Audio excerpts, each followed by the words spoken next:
What is up, everybody? Welcome to the latest episode of the Dynasty Diehards. We're here. It is Combine Week, John.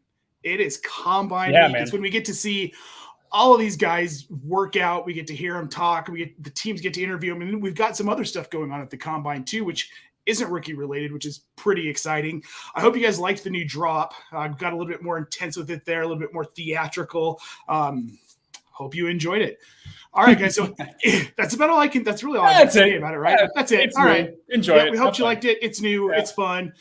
We've got a lot to talk about, guys, and make sure you're not missing an episode. Make sure you like this video and subscribe to the Razzball channel so you catch us every week. You'll get notifications. We get the show set up way ahead of time so you know when to tune in every Wednesday at 6 p.m. Eastern. John, I think we should just go ahead and get into it. We've got some NFL news and notes. Yeah, man.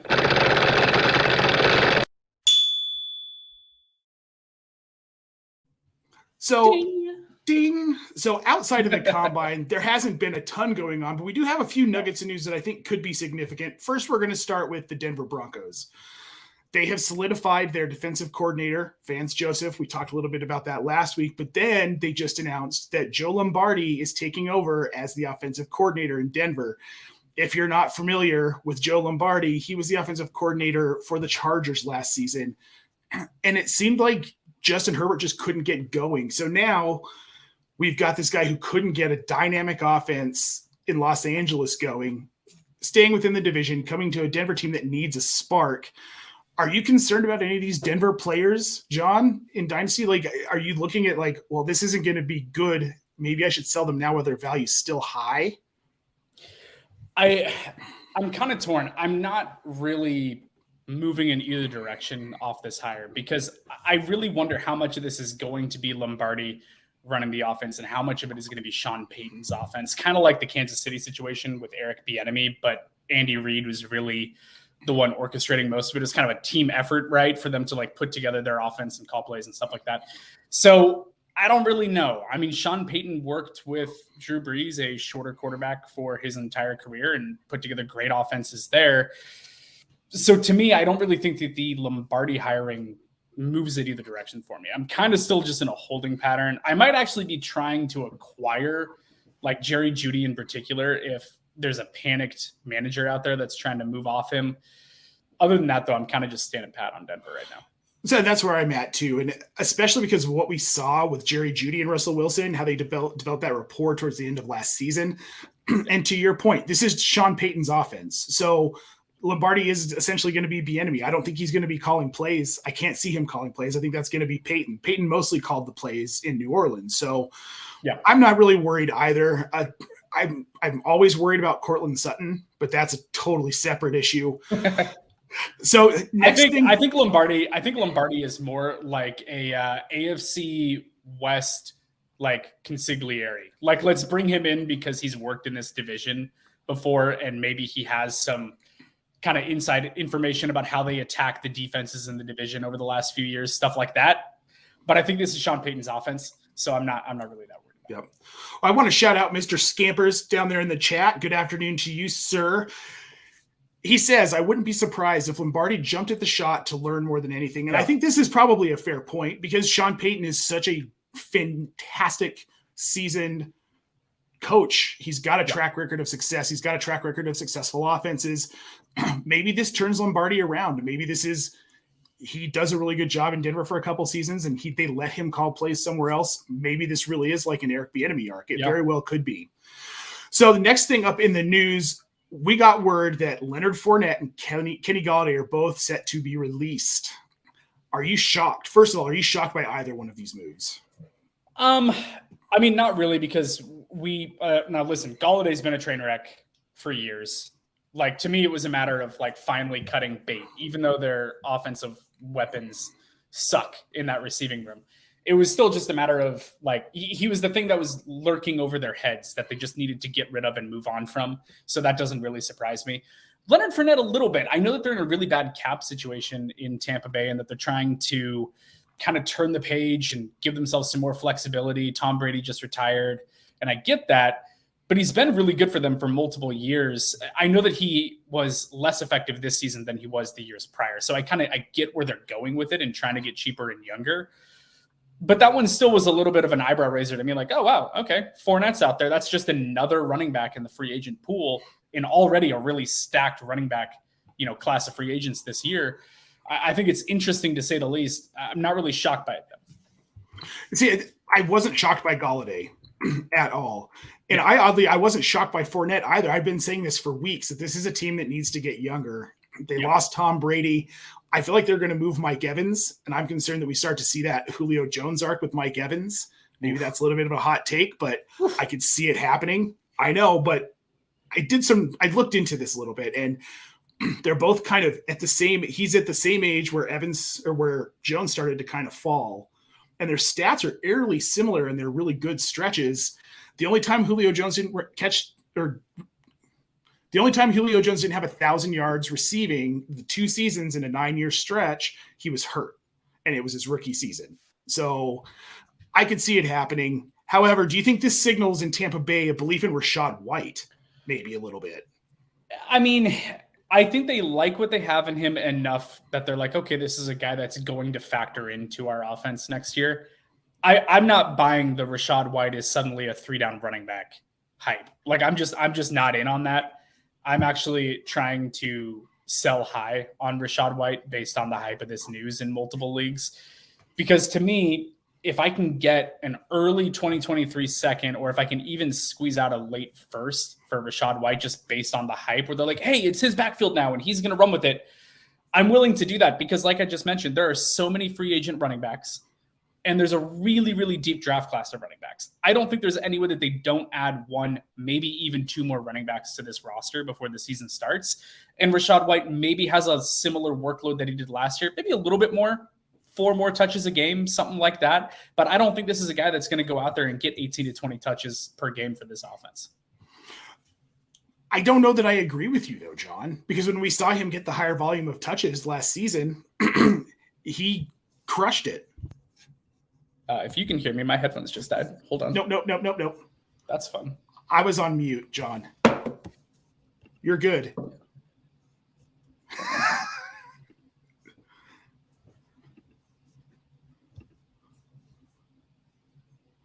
See, guys, this is the fun of live streaming.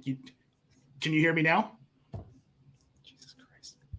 Oh, well, we lost John's headphones, so that's fun, guys. He'll come back. He'll be back. We'll get this figured out.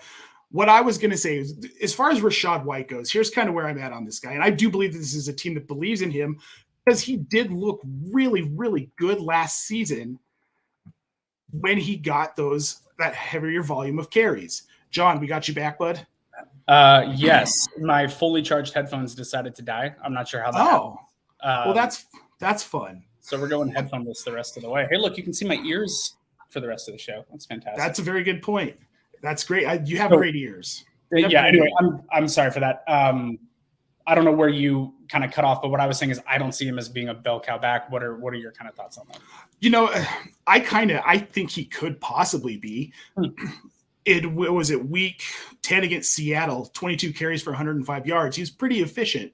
And if he can turn some of those carries into red zone carries into touchdowns, he could be a 3-down back. We saw the pass catching ability too. I mean, Tom Brady trusted him. So I think this is a team that believes in Rachaad White. That said, I do think that they still are going to bulk up on running backs. He's not the biggest back in the world, 6 foot 214. I mean, it's good size, but it's not Derrick Henry size. So I'm going to be interested to see what Tampa Bay does here all around. And I think this cut just signals we've got to get younger. We're going to let his contract go. We're going to free that money up because we're already strapped for cash. Right. So we'll see. Now, here's my question about Kenny Golladay. Do you think there's somewhere he lands that maybe helps him become a little bit more fantasy relevant? He's dead to me. Okay. I have zero interest in Kenny Golladay. Like, I don't care where he signs. It doesn't matter to me. If he were to sign with the Chiefs tomorrow, I'm still not buying. He has shown me absolutely zero ability that he has any confidence in himself on the field to be able to perform and catch the ball, which is kind of important for wide receivers. So to me, I've got no interest of Kenny Golladay. I have 0 shares. I will not acquire any shares. He's just off my radar completely. I've never owned a single share of Kenny Golladay in one. I think I had one like 2 years ago, maybe, and that was the last time. I even named a team going on Golladay without having him on my roster. So Nice. There you go. I'm with you. I just don't. He had one good season in Detroit. His value got overinflated, and he's been not on the field really for the last 2 seasons. So it makes sense. I don't even know. He might be one of those guys who kind of floats out there, maybe signs with the team like right before camp. I don't think he gets picked up here at the beginning of free agency or really at all. I don't think so either. I don't think that he gets a job. And again, he might, if there's a preseason injury or something like that, maybe a team tries to bring him in on a 1-year deal or something, but I just don't see the value for him. I don't know what people were thinking that they nicknamed him Babytron. Like, let's put him in the shadow of arguably the greatest wide receiver of all time in Detroit. Like, what are we doing giving him the nickname Babytron off one good season? People love to. They love to do it. God, it made no sense to me whatsoever. I just think that they heaped way too much pressure on the guy. It didn't add up. But yeah, he's someone that I'm not interested in getting any shares of. So what do you think the Giants are going to do here at wide receiver? Do you think they're happy with just rolling with Wan'Dale and Isaiah Hodgins and Richie James? Or are they going to make a splash in free agency with the wide receiver? What do you think they're going to do now? Now, I think a lot of this is predicated on what they decide to do with Daniel Jones and Saquon Barkley in free agency. I know that they are trying to keep both. Danny Dimes inexplicably is asking for $45 million a year. I don't know what kind of weed he's smoking and where I can get some, but that is just outrageous to me that he's looking to be the highest paid quarterback in the NFL on a per year basis. That's stupid. He took steps forward, and that was exciting. And I think it gives a lot of credit to Brian Daboll and what he's able to do in designing offenses and developing a quarterback.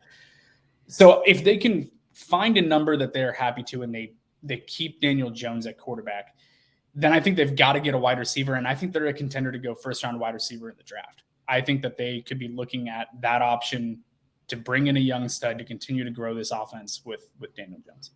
Well, and there's plenty of wide receiver talent for them to do that in the first round. And really, what else do they have to go after in the first round? They do need to get it. They need to get one of those big name receivers. Who do you think they're looking at right now? It's tough because Isaiah Hodgins is tall but not overly fast. Wan'Dale Robinson is small and very fast. So I could see them kind of not trying to get I don't think they have a prototype in mind. You know what I mean? I think if someone that is really tall and has good speed that can take the top off of defense is there, they can go that route. I think if Jackson Smith-Njigba is available to them in the draft somehow, I think that they can go that route and be like, hey, cool, we'll take the route runner that can get open a lot. So I think they have a lot of flexibility with the type of wide receiver that they add to this offense, but I think they need someone that gets open. They need someone that can separate to give Daniel Jones a friendly target. So to me, a wide receiver that they look at and say, hey, this is a guy that knows how to separate, that can create space for our quarterback. I think those are going to be the traits that they prioritize, whether that guy is 5'11" or 6'4". No, I agree. And that's what they need to do. Now, what scares me about the Giants right now is if they don't get Saquon, but they keep Danny Dimes, because now you've taken away an element. Many times running for 1,000 yards.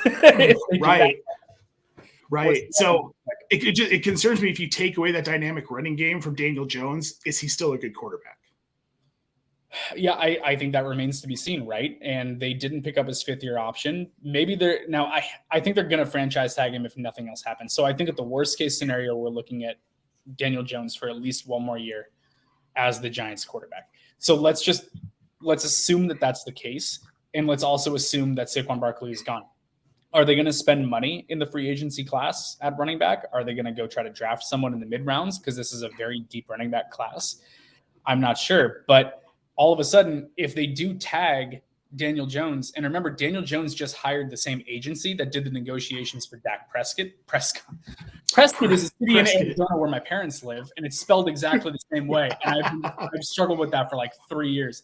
Dak Prescott, they went through the negotiations with him where he was tagged in consecutive years. So if Daniel Jones does get the tag, balls out without Saquon Barkley, then all of a sudden maybe he is worthy of a bigger contract afterwards and they have to pay him that to keep him. So I think I don't know. I'm kind of inclined to think that they don't bring Saquon back, but they do bring Daniel Jones back. I think that's the way I see it happening, which would be very interesting to me, and it puts them in the market for a round 3, round 4 running back. Absolutely. Okay, I love it. Now I'm kind of tired about talking about the Giants, so we're going to move on here. So, interesting news today. Saw it this morning on NFL Network. Derek Carr met with the Carolina Panthers at the Combine in Indianapolis yesterday and was meeting with the New York Jets at the Combine today. John, which landing spot do you think makes the most sense between these two teams? Jets, and it's not particularly close for me, and I hate analysts that say that, but that's the truth. I would love them to go to the Jets. I think that they're ready to go if they have a quarterback that's at least competent. And I think that Derek Carr is a pretty good quarterback. I don't hate him. He gets way too much negative attention on social media for seemingly no reason to me. I think he's a very capable quarterback with a strong arm that for the most part makes good decisions. He'll turn it over from time to time, but he's a hell of a lot better than anything that they had in the building in New York last year. And I think he comes in with what they've put together on both sides of the ball. And this is a playoff team, which is shocking to say about the Jets, but they look the part. So I would love to see him go to the Jets. I would love it for my Garrett Wilson shares. I would love to see him go there. And I think that he would be a fringe quarterback 1 with those pieces. Well, and I think the biggest thing in New York that he didn't have in Vegas is an offensive line. Yeah. Protection, time to throw the ball, not getting rushed out of the pocket. He'll have time to sit back, survey the field, and make good decisions, right. Where he hasn't exactly had that in Las Vegas. And I agree with you. The Jets are the best landing spot. The most weapons, the better defense. Carolina looked better towards the end of last season. But that was because they were running the ball 40 times a game. Exactly. So you don't even need a Derek Carr. Right. They might as well just stick with Sam Darnold which that's actually what they're going to do. I saw today that they're looking to sign Sam Darnold again. I don't think we're talking like a massive contract. Right, of course not. Like Sam Darnold as a backup in that system. So I think that Carolina doesn't even know what they're doing at quarterback. They're talking to Derek Carr. They're signing Sam Darnold. They could try to draft one. I just know that they don't have the quarterback that they need in the building and that they're going to look to get one way or another. So if they lose out on the Derek Carr sweepstakes, then I think Carolina is really a hot name to watch for a trade-up candidate in the first round to try to make sure they get one of the top guys. So you don't think that Matt Corral's the guy? I don't. I didn't see it in college. I know that there's some people out there that like him. I don't think that he is. I think that we're looking at a similar guy as Desmond Ridder in Atlanta, which is a fill-in quarterback that didn't get good draft capital. So, I mean, Matt Corral maybe gets a shot. If they don't get Derek Carr, I could see them trading up and drafting a guy, and then you have Corral and this rookie battling out in camp for the starting job. And I think any of the top quarterbacks that get drafted this year would beat out Corral in camp. So I think that I think he's kind of a perennial backup guy. I just don't see him as being a long-term starter. You know, I'm going to be honest. His name doesn't sound like a starting quarterback's name. Matt Corral sounds more like a backup. So I'm with you, and I agree. Hey, name analysis, man. Name analysis. Yeah, Matt Barkley. Matt Ryan's a backup now, so there you go. Will be if he even plays. So, and one more thing. You mentioned Desmond Ridder. The Atlanta Falcons are releasing Marcus Mariota. Not really super shocking. Thought maybe they'd keep him around to have him compete with Ridder in camp, but obviously they're not going to do that. So what are the Falcons doing now, John? Do you think that they want to see what Ridder does over a full season, or are they going to go after something in the draft? I kind of think they're going to roll with Ridder. I just have an inkling that that's the way that they're looking at this and going, hey, we think that he showed some flashes last year and maybe we can give it a try. And if not, it's kind of a similar situation to what we talked about with the Washington Commanders and Sam Howell. I think that was last week's show that we brought that up. Maybe it was 2 weeks ago of him taking over. And honestly, if he bombs out and they have a top pick and they can draft a quarterback in 2024, then great. If not, and they find their answer in what they have in the room, then great. So I think it's a similar situation in Atlanta, right? He's either going to prove to be worth it or he's not. And then they're going to move on after that. So you can make an argument that Carolina could do the same thing, but it just doesn't sound like that's how they're treating this offseason with all the meetings with Carr and with everything that they've kind of said. it doesn't sound like they want to go that path because I think they think they're a playoff team if they have a quarterback. So I think that's why they're willing to push a little bit harder to try and get Derek Carr. Well, let's be honest here. The NFC South, they could all be playoff teams because it's a terrible division. So it really does come back. I think it does come down to who has the better quarterback this season. And in that division, I don't know. Is Kyle Trask the best quarterback in the NFC South right now? Maybe. I don't know. He could be. He could be.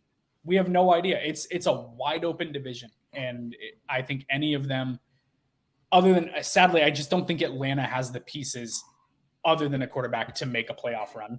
But I think Carolina, they show that they can play some pretty good defense. And if they can run the ball, you put a quarterback in there, sure, they can maybe win the division. Tampa Bay, you can say the same thing there. New Orleans, who knows what they're doing? They're a bit of a dumpster fire. A bit. Yeah. So I don't know. It's going to be interesting to see what they all do at quarterback this offseason. Yep. The NFC South, the dumpster of the NFL for now, anyway, was the NFC East. So it's just it's going counterclockwise. So where are we next? West. And it's, off to the NFC West to be dumps for a few seasons. All right. No, guys, note it. Keep it on a calendar so you can make sure you keep up with the rotating cycle of crap divisions of the NFC. Perfect. We figured it out. All right, John. Now, let's move on to our next section of the show. We're going to talk about the NFL Combine. Events are already underway.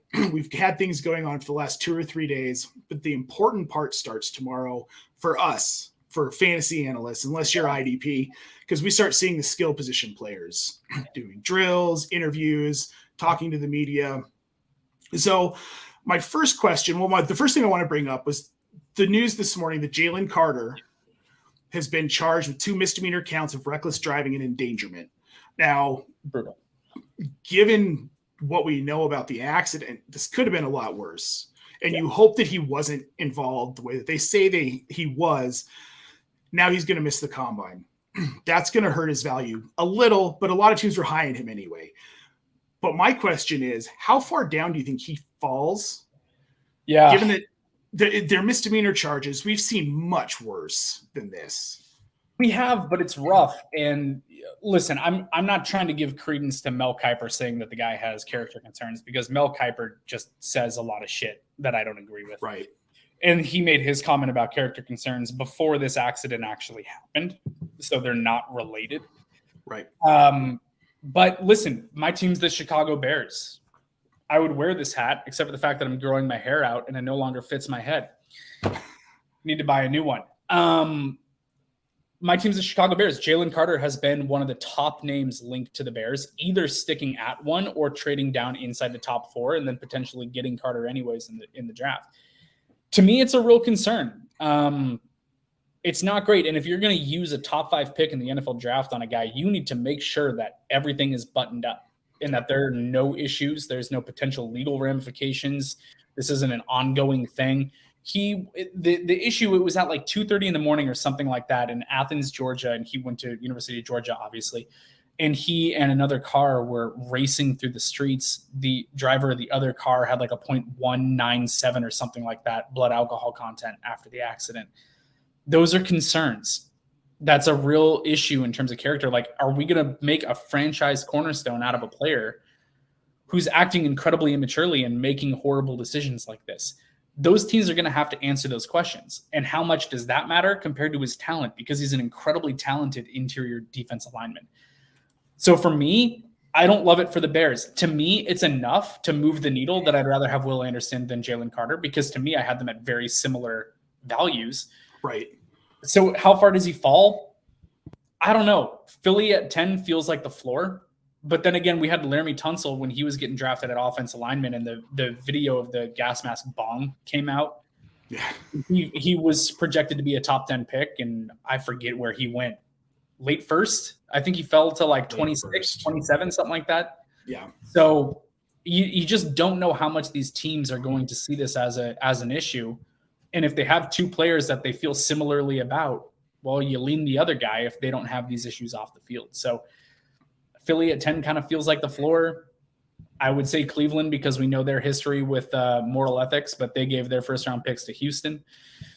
So I don't know. I feel like he's still a top 10 to 15 draft pick, but I have a hard time thinking he goes top 5 if this stuff's still going on and it's not cleared up before the draft. Well, exactly. If it's not cleared up before the draft, there's no way he's a top 5 pick. But I think you're right. He stays in the top 10.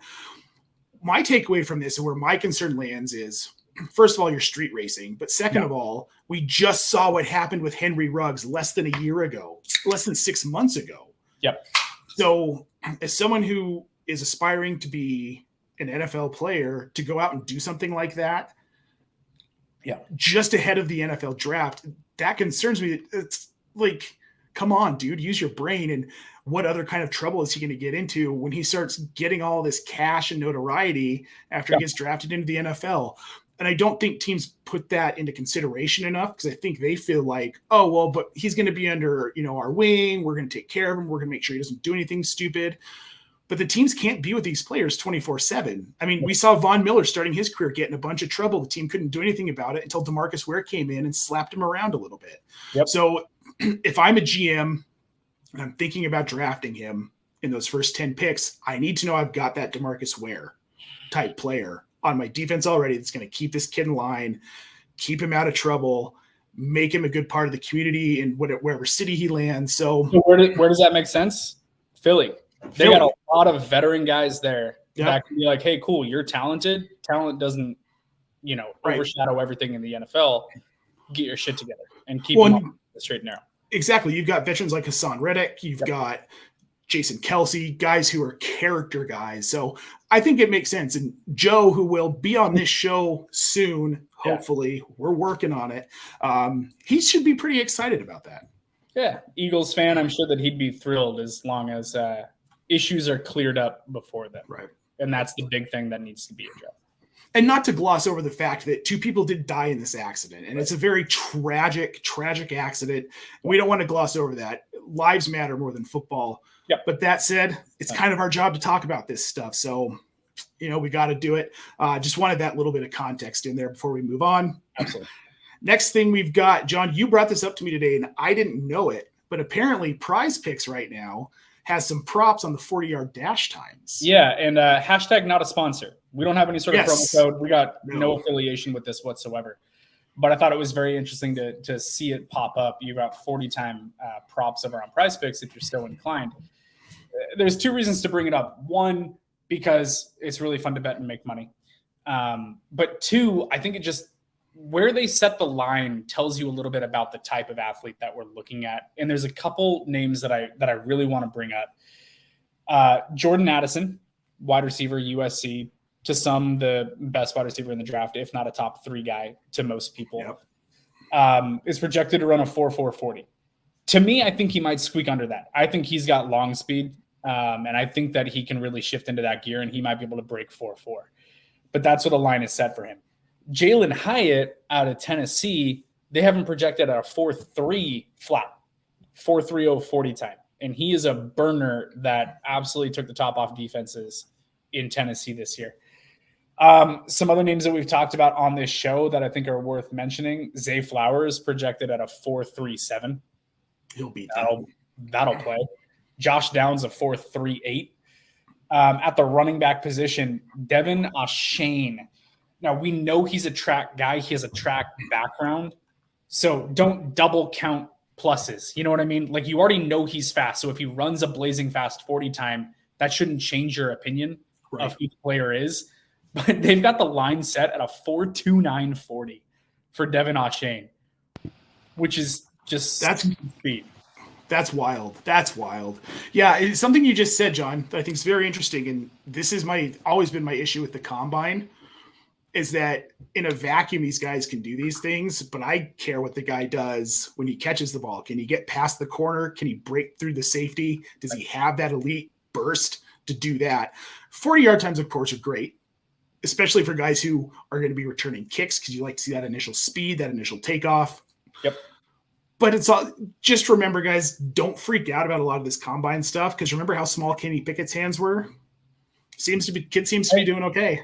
Joe Burrow, man. Joe Burrow. He put out the cryptic tweet, the joking tweet after his combine hand measurement. He goes, well, I guess I should consider retirement now because apparently my hands are too small to grip the football.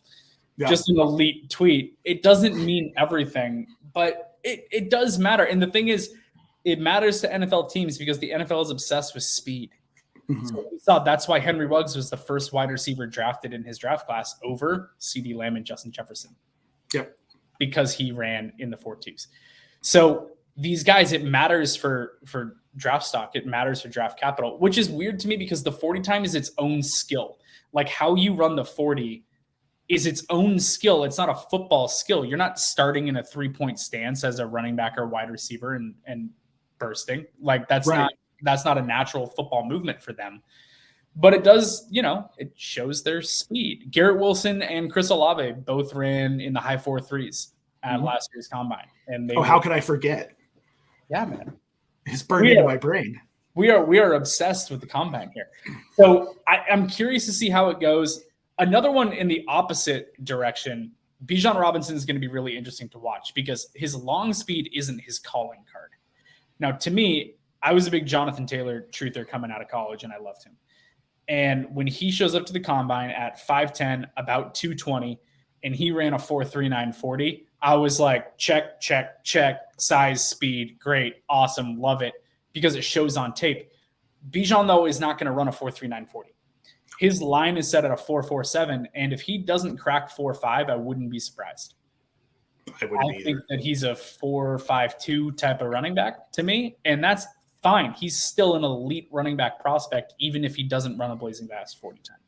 Well, how fast do you think Jerome Bettis' 40 time is? I don't know, man. Was he like a 4.8? He's probably like an offensive lineman time. I don't know, dude. That guy had some wheels. If you watch his highlight tapes, he had some like back end speed, but it was just the momentum had to get going though. Yes, exactly. You train in motion before he gets down the track. It's kind of like me. I need momentum, and I need to be slightly downhill with some wind at my back to really get it going. All right, so we've talked about these 40 times. Yep. Something that's been talked about is players who aren't going to show up or who aren't going to participate in drills. For you, who's the most notable no-shows this year? It's kind of tough. I was really hoping that Lou Nichols out of Central Michigan was going to get an invite. He's a running back. And I know that's a bit of an obscure name and not everyone's heard it, but he's listed at 5'11", 222. He's a big old powerful running back that I thought showed some pretty good athleticism. I really thought that he should have gotten a combine invite. And he's like the only running back, in the top 20 to 25 at the position in the country that didn't get the invite. I was kind of bummed about that one. So I'm disappointed we're not going to see him. Let's see. Who else opted out of doing any drills? Well, and we've got this in the chat here from Jamie Parag. Breaking news: JSN's not running the 40 at the combine. So that's interesting. I don't. Some of these guys, though, I don't know that it really affects their value. For JSN, it's not his forte. That actually just came out. I see Roster Watch 12 minutes ago while we were recording, saying from multiple sources makes us believe JSN is unlikely to run the 40 at the combine. I don't think that it's like fully confirmed maybe yet. I don't know. This is news to me while we're recording, but it wouldn't surprise me because he's not a burner. And I think that running the 40 would only hurt his draft stock because he's not fast. He's a great route runner. So to me, if he went out there and he ran it and he's running a 4.58 40 or a 4.6 or above, teams might go, whoa. But again, not every running back has to. Cooper Kupp was like a 4.7 40 guy. Right. Like he's not a burner, but he understands how to route run.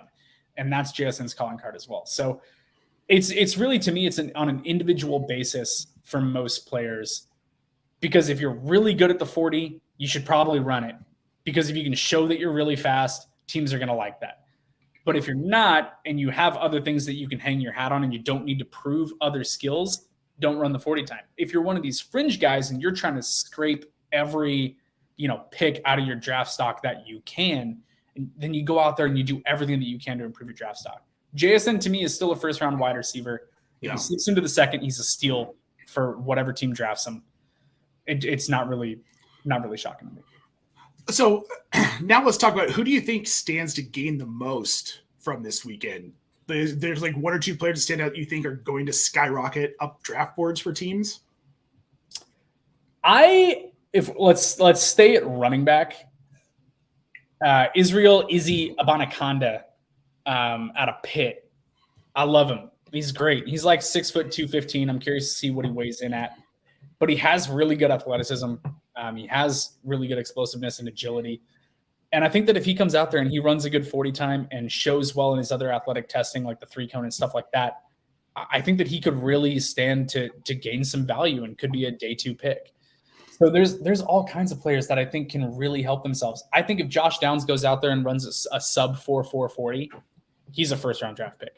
I think Jalen Hyatt, same thing, can be a first-round draft pick. Marvin Mims is a guy, a wide receiver out of Oklahoma, that I don't think is getting a whole lot of love from people. I haven't really heard his name much, but he's one of the best deep threats in this class. And that's a specific type of wide receiver that NFL teams need, just like a Henry Ruggs. Why he got drafted first overall is because he's crazy fast and he stretches out defenses for your offense. So maybe he's not the best fantasy asset, but in terms of helping an NFL team, I think there's going to be teams out there that love what Marvin Mims can do for their offense. So I think there's a lot of players that can really help themselves. One I'm looking at, and I kind of brought him up with you earlier, is Parker Washington out of Penn State. You had mentioned him earlier as well. Yeah. I wrote him up for the In-Between show last night. Look, he hasn't gotten a lot of love. He's a little bit short. He's 5'10", 215. He's short but stout. But dude, he's a perfect slot receiver. I think he can slide into an NFL offense year one and be a contributor. Like, his numbers weren't flashy. He was 46, 6'11", and 2 last season.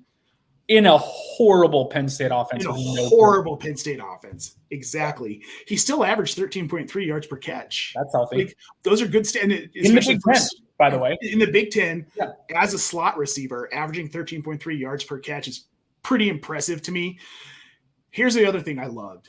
His catch rate, 69.7%. Nice. And a contested catch rate of 71.4%. Which, to me, that's really important for a slot receiver because there are going to be so many contested catches at that position, more than you're going to see in an X receiver. So I feel like he could hop into the second round if he shows out. Yeah, maybe. I mean, I would love that for him. You know who he kind of reminds me of? Not an identical match, but like a little bit of Amon-Ra St. Brown. Sure. Like, he's not a flashy slot receiver, but he's a really good one. And I think that if he had actual quarterback play in that offense at Penn State, he would be getting a lot more love. His stats would look a lot better than they were. So Amon-Ra, to me, inexplicably lasted to the 4th round. I was sitting there on day 2, like, why? I'm pounding my desk. Why has no one taken Amon-Ra St. Brown? Parker Washington, to me, kind of similar.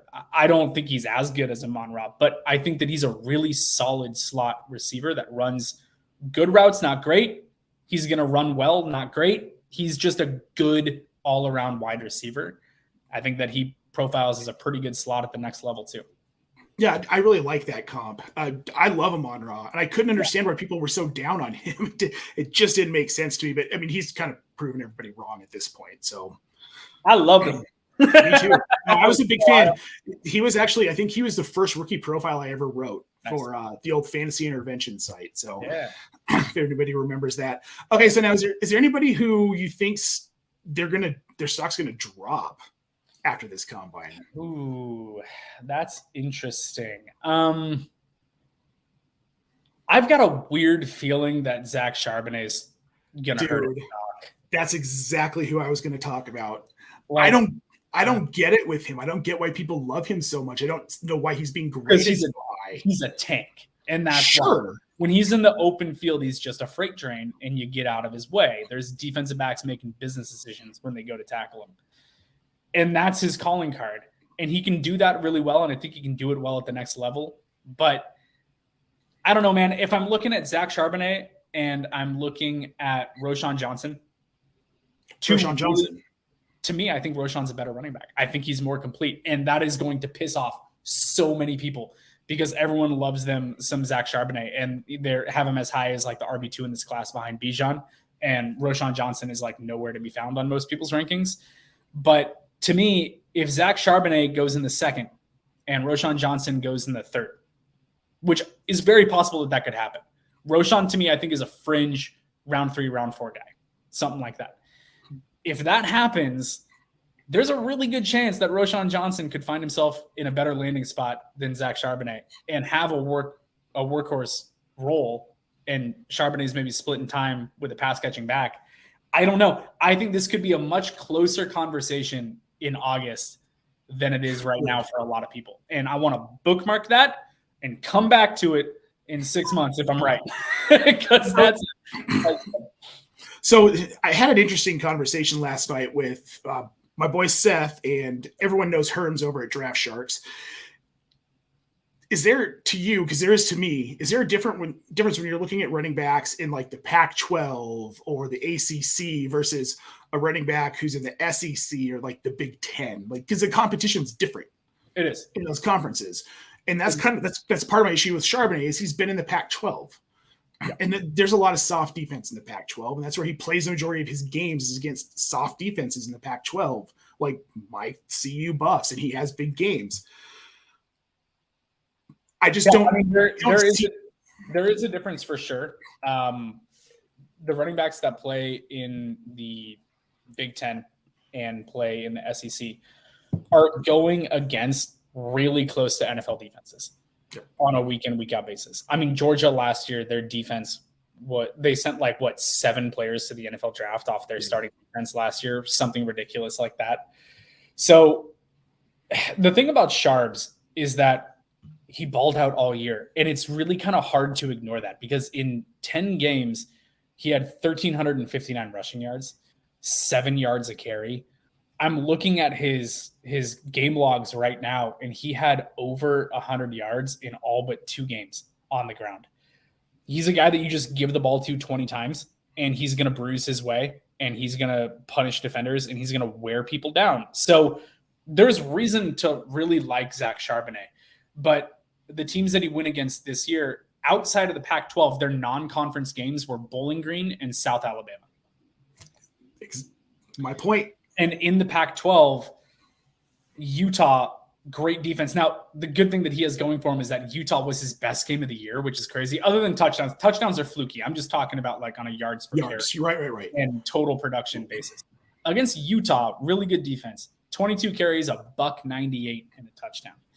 So he did it against some good competition when it mattered. But then against South Alabama, he only had 78 rushing yards. And it's what just happened? So I don't know. He's a freight train in the open field. I do like him. I have him ranked higher than Roschon Johnson. I'm not going that crazy. But I'm saying that this could be a much closer conversation, especially because Sharbs is not fast. So if he runs the 40 time and he's a 4.6 running back, which could happen because he's, like we were talking about with Jerome Bettis, needs to get up to speed. He needs to get the wheels in motion. And then he's got long speed. He actually kind of reminds me a little bit of Derrick Henry in that sense, where it's it can take Henry 3 steps to get going. But then once he's going, he's really hard to slow down because he's really big and he's got pretty good long speed. Charbonnet is kind of that way too. So the interesting, I guess I feel like it could go either way with Charbonnet. Either he's going to be that Derrick Henry guy where he just 100 yards every game because he's a bruiser and you don't worry about the lack of passing work. 15 carries in the second half. Yeah, right, exactly. Beat down defenses with Charbonnet, Or he's going to be the change of pace guy for most of his career. It's one or the other for me. Yeah, he could be a guy that you have a pass catching back that you want to feature, and you give Charbonnet 10 carries a game. Yep. John, I want to thank you for joining me, as we do every Wednesday. I want to throw out this comment here. You have convinced Jamie that Roschon Johnson is the man. We love to see it. That's what we're here for. Everybody, thank you so much for tuning in. If you're here, make sure you like this video and subscribe to Razzball. You will catch us every Wednesday, 6 p.m. Eastern, folks. Until next time.